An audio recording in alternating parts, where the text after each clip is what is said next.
Dr. Max Gomez did an interesting report this week which verified that sitting at work for hours can be as unhealthy as smoking. This is really interesting. So a number of studies have shown that the prolonged sitting is linked to increased risk of heart disease, obesity, diabetes, cancer, and even death.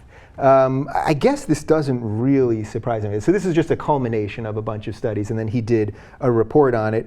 We've been sitting for about 2 hours. How are you guys feeling right about now? I'm a little worried. It's not good to sit down for a long period of time. So studies like this have come out in the past, and what the researchers will say is, it's good for you to get up away from your desk and walk around a little bit, maybe get your heart rate up, and then come back, and then that will prevent any type of heart disease that, is linked to sitting down for too long. Yeah. So I try to do that. I try to read my stories while I'm, standing up sometimes, but standing up for a very long period of time is also not good for you. Yeah, it's bad for your back, But we didn't evolve. We didn't evolve to sit for long periods of time. We didn't evolve to sit in chairs. That's a new invention that wasn't around for most of human history or most of human development and evolution. I like some of the solutions that they present in this particular article. Like there are standing desks, there are treadmill desks if you can afford that. Yeah. I also know some folks. There are some writers that I know of, some journalists who have what they use as a sort of a hybrid desk. They have a shelf that's set up at a certain place, and they have a laptop. And when it's time for them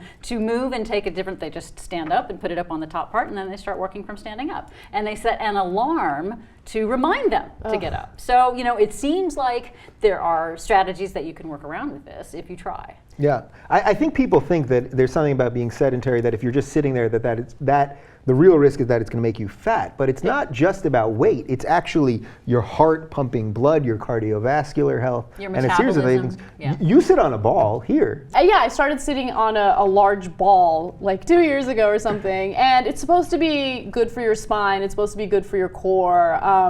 I don't know if it's actually true. I'm sure I'm going to get emails from people saying that it doesn't make a difference. But you have to balance on the ball, so you like kind of, no matter what, I have to like suck in my gut and contract my stomach muscle. So that's keep your good. balance. To keep my balance. So there's at least something working as I'm sitting on that ball. But also I make an effort to get away from my desk and walk around, so that definitely helps as well. But I would ultimately love to have a treadmill desk. Everyone will make fun of me, but I'll probably purchase it at some point.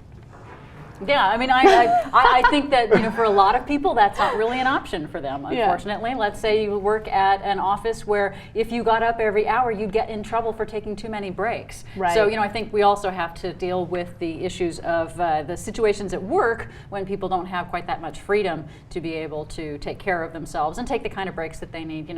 There are studies that show that if you work in an office where people are able to have that kind of freedom, that you actually get better employee retention and better long-term health outcomes. So yeah.